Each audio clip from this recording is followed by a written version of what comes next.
What is up, guys? Welcome on back to TK's Garage, and today it's a little bit of a different video.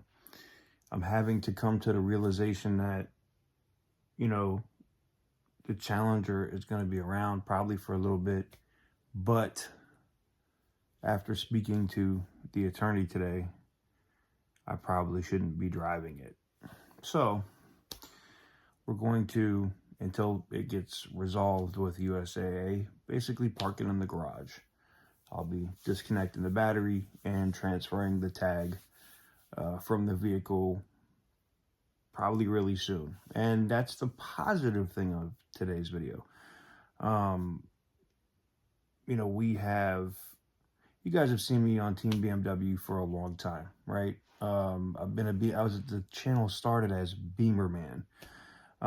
You guys seem to really enjoy that E38 content that we did for you guys here recently, and a lot of you guys that have been here for a long time remember the M5 E39 rebuild. So what I'm going to be looking at is a couple of different options. It doesn't have to be just BMW, but it's kind of what's grabbing me right now, and I'm going to tell you why.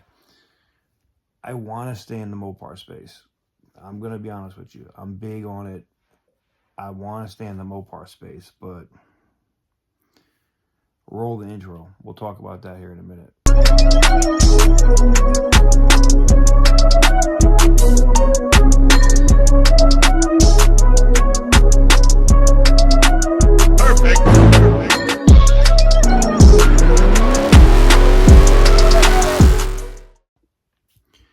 So, like I was saying, I do want to stay in the Mopar space, but here's the problem. When an SXT, which is basically a food stamp Challenger or Charger, is selling for the same price that a RT Plus or a very well optioned RT was selling for less than a year ago, it's kind of hard to do that. I've even gone crazy and looked at Chrysler 300s with the 5.7 V8s. I haven't seen anything with a 6.4 in it unless you go older, right? I really kind of don't want to do that. So I'm looking at BMWs. I'm looking at Audis. And I mean, these are brands or vehicles that you guys have seen on the channel. You guys remember the Audi S8 if you've been here for a long time. The S4, the A4, the A8L, multiple of those. And then, of course, all the BMWs, the M6, the 650, the X5, the multiple X5s. I mean, we've covered a lot of German cars here on the channel, and they don't scare me. So without further ado, let's take a look at some of the ones that I'm looking at. And I'm going to tell you the other reason why. Because I know you guys are going to say, well, what about the Magnum? And you're going to build that. Yes, when I put a turbo 400 in that car and a 9-inch rear end, it's not going to be something that, as much as I would like to daily drive it, it's not going to be something that I'm going to want to daily drive every day. So, now we're getting another car. So, remember the executive, the person in the corporate office and reached out from CarMax, and they were like, we really want to change your idea, your perception. We're going to see. I've looked at a couple vehicles from them. One of them is a Tesla, which I know some of you guys are going to be like, no, don't go electric. I've already had a Tesla, so nothing special. Though I've never had a Model 3. And what the purpose of me looking at this stuff today is finding something that's fun, can be a daily driver, and something that I can repair on my own, which kind of eliminates the Tesla, right?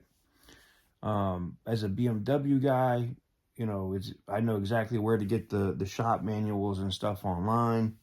I know where to buy, I know where to get the tunes and coatings for my Carly system. And I kind of stay with what you know, right? And to be able to get a fully loaded 5 Series for the price of what an RT Challenger is going for right now, that's why I'm looking at them. So But without further ado, let's go ahead and look at it.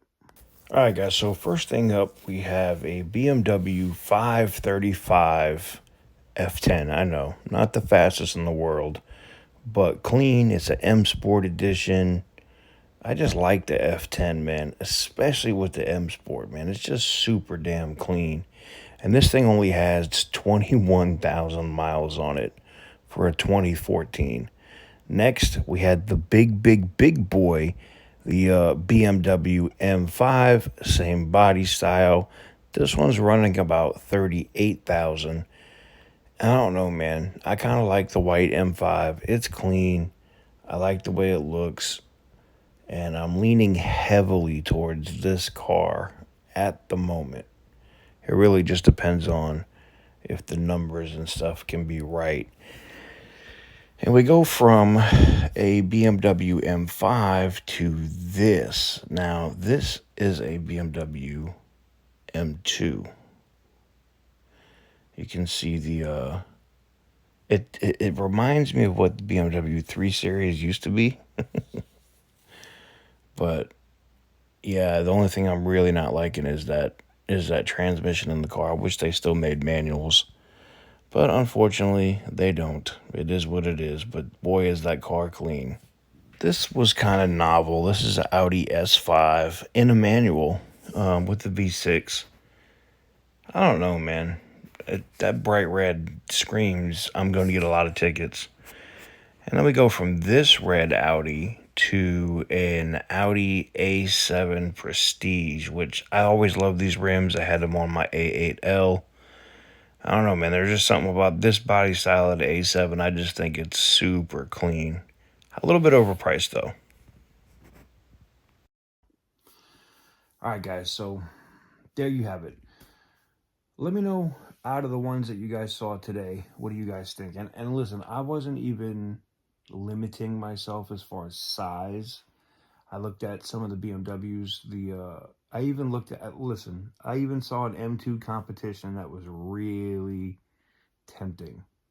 But I know that would get old for me pretty quick because of the size of the car being too small. So I could even do a 3 Series if it's optioned correctly, but I need like a 5, a 6.